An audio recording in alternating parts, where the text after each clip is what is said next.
Hello everyone, welcome back to Real Starfire, and today I want to talk about ship list sizes. So normally when we play the X-WingMiniatures game, you usually hear people talk about the best 4-ship list, the best 5-ship, 6-ship, whatever have you. There's been huge advantages and disadvantages now with 2.0, where 2-ship lists they do things great and they don't do things great. 3-ship, same thing, 4-ship, like each one has a pro and has cons. And it's drastically changed. I mean, there's a lot of differences in them now. And I just want to go over them and just kind of help you out and just start thinking about list building stuff when you think about number of ships and what certain sizes are good at and what they're not good at. So with 2-ship list, some of the pros you have is great consistency. Because you have all that room, you're able to put massive upgrades. You're able to put in big point pilots like Darth Vader and Rear Admiral Chinnaru, two really big, expensive guys in the Imperial Arsenal, and you have huge consistency. Like with their abilities, with Vader's ability, with Rack's ability, you're able to always ensure that you have 6 hits a turn, which is great.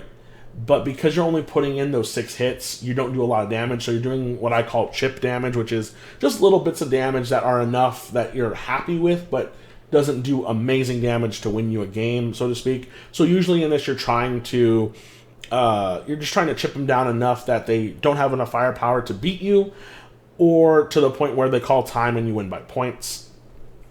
Another great thing about it is it's really hard for them because of the consistency, not only offensively, is also defensively, that it takes them a really hard time to beat into you and get half points on you. I know saying that with a decimator is a little weird, but if you fly well and do things well, you're able to play very smart and minimize the damage to your ships. So 2-ship lists are very consistent, do a lot of chip damage, and they give you a lot of room on the board to move around because you only have 2 ships. So they give you all those. The only con with them is it's a lot of chip damage and you're not really pushing a lot in. So you're just trying to either win off of points or damage the list enough that you're able to control it and then bring it down to 0.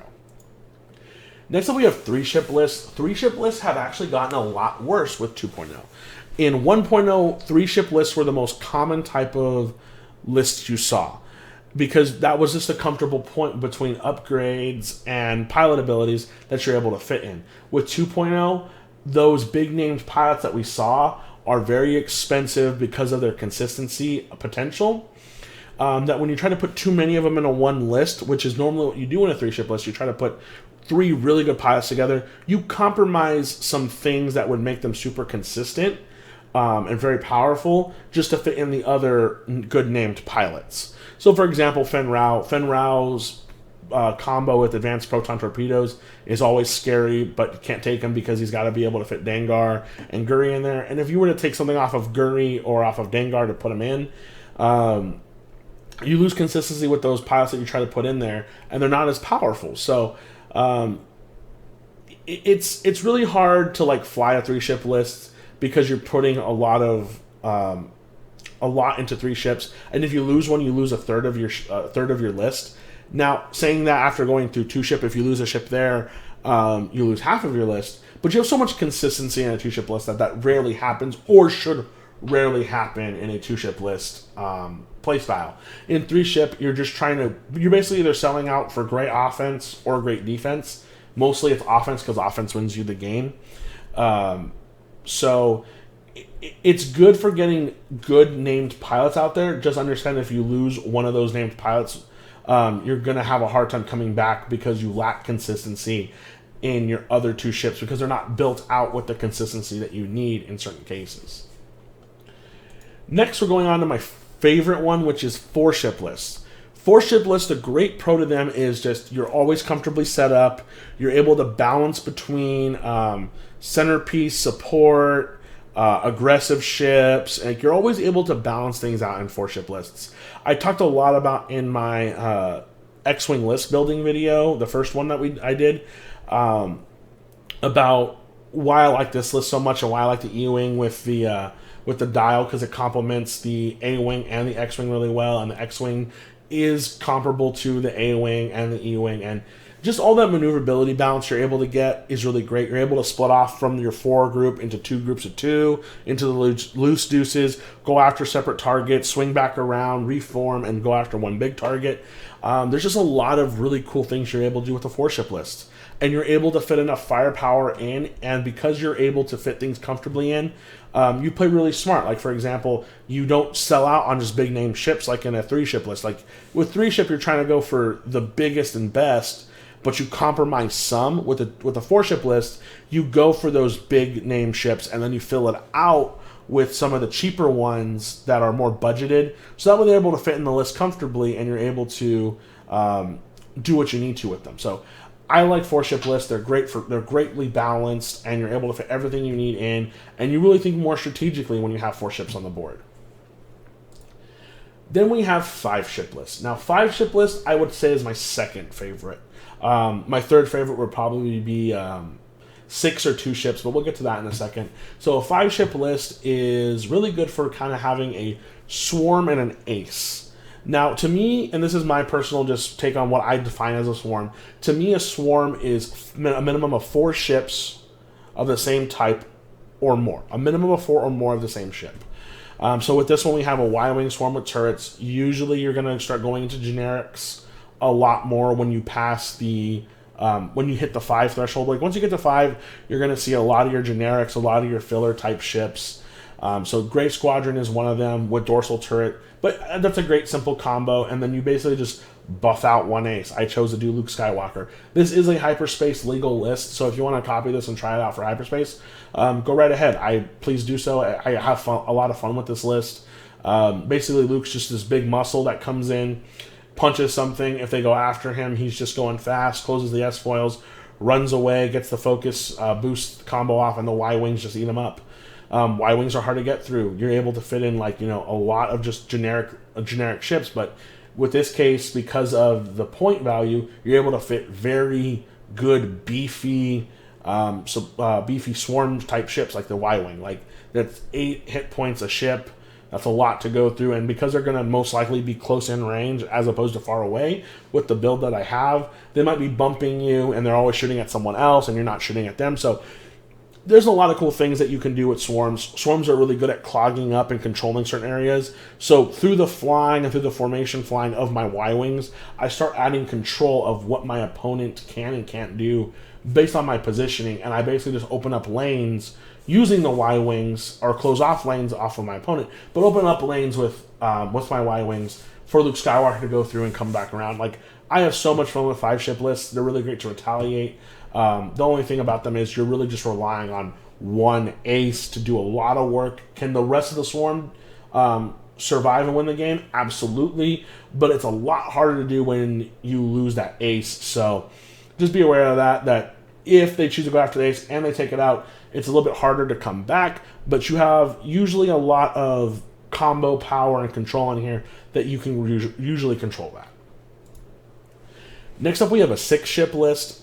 6 is really an interesting number. Usually you don't get to do named pilots unless you're a TIE Fighter swarm like this one, because TIE Fighter swarms are absolutely bonkers, absolutely great. I think they're the best. I think this is probably one of the better 6-ship lists in X-Wing, just because TIE Fighters are so great, and the combos are always there. Now, normally when you run 6-ship lists, you're going to run into a lot of generics or a lot of weaker style or weaker stat lined ships. For example, the TIE Fighter, I think it's a great ship. However, 2 attack dice, 3 defense dice, 3 hull, no shields, 1 really good X-Wing shot is going to blow one of them up. So you get into the fragile realm. You start getting into stat lines that are not really great for taking damage or for dealing out damage. So you're really relying on volume of dice to save you. So you start relying on your dice, and that's a big con to me. I don't want to rely on dice. I really don't. I want to rely on my flying skill and my flying prowess, as opposed to just, let me just sling a bunch of dice out there. Some people can win that way. That's just not my favorite play style. I could win that way, just not my favorite play style. But this is pretty solid. I think 6-ship lists offer great, just great formation flying. It's great for that. You can split off into loose deuces. You can do a loose deuce and a finger 4. I mean, there's different combinations you can do at 6. I just don't recommend going 3 and 3. That's just not a good idea. Going 3 and 3, not a good idea. Like 2, 2, 2, perfect. 3 loose deuces, great. Loose deuce, finger 4, great. But not 2 groups of 3. You lose a lot of power that way. That's my only thing with the 6-ship list is it's got a lot of combo potential, got a lot of room for decent ships, but you lose that great stat line for defense and offense. So you're just relying on volume of dice at that point. Next up, we have a 7-ship list. 7-ship lists are really interesting. You're really almost running all generic. It's basically just a weaker version of a 5-ship. So whereas in the 5-ship list, we were able to fit in 4 Y-Wings that had great hit points, had great ways to do multiple attacks and arcs, have multiple attack arcs. But with this one, when we go look at the Trade Federation drone, we're getting 2 attack dice, 2 defense, 3 hull, 0 shields. At least the TIE Fighter has that extra green dice to help it out a little bit. But with the Vulture droid, you're looking at a very, very fragile ship. I mean, I think I'm like notorious, especially with Wedge, of just one-shotting Trade Federation drones off the board. Just poof, poof, poof. They're popcorn to me. They're really good for they're really good in swarms though. Like if you're up against a really good Separatist player, they're probably really good at flying swarms. Especially a Vulture droids, they're very good. Especially with grappling struts, it makes them really just dangerous. I don't think this card should be worth 1 point. Side note, but 7-ship list, really the only big, the really big con for this one is you just have a lot of weak ships in the list, a lot of weak stat line ships in the list. The great pro though of it is you have so much control because you're able just to kind of get that list in like a line or some way that you can just, if you're not going to go in like a formation, like a big old block or something, you're going to line up in a line and you're just going to like sweep the board and push your opponent into a corner and then just like make a kill box and just kill them. That's the best way to do it with the big ship swarm. Like once you pass, really with the 5-ship list, I think you can start saying it. After you pass 5, you're really just relying on volume of dice to win, whether it's offensively or defensively. And most of the time, you're going to sell out for offense because that's what's going to win you the game. So again, just 7-ship lists are great for controlling the board just by simply moving and just being a big bunch of blockers in the way.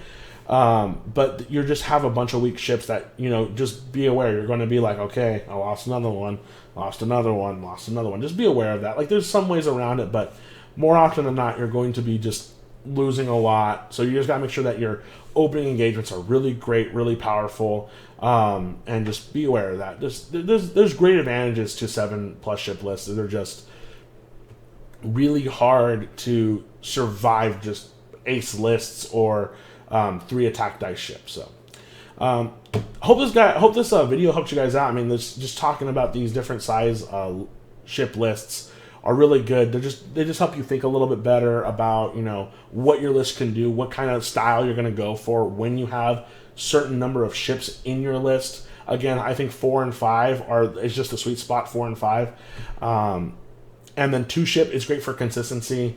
Not a lot you can do though in heavy damage. You're just doing chip damage, and hopefully you win in the end. 3-ship to me is the weakest. It's all about you're trying to sell out for a lot of damage. But as soon as one of those ships goes down, you basically have 2 subpar aces trying to win you the game. It's just really hard. The comeback part is really hard.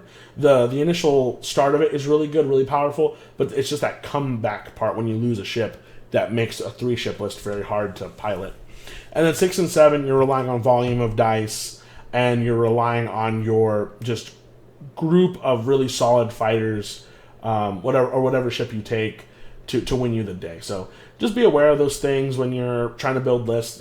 Like I said, this is just my opinion. It's not really like, the be-all, end-all. It's just the way I think of things. But yeah, seriously, go start doing 4 and 5. Those are my 2 favorite numbers for those games. Really well balanced. Allows you to put everything in.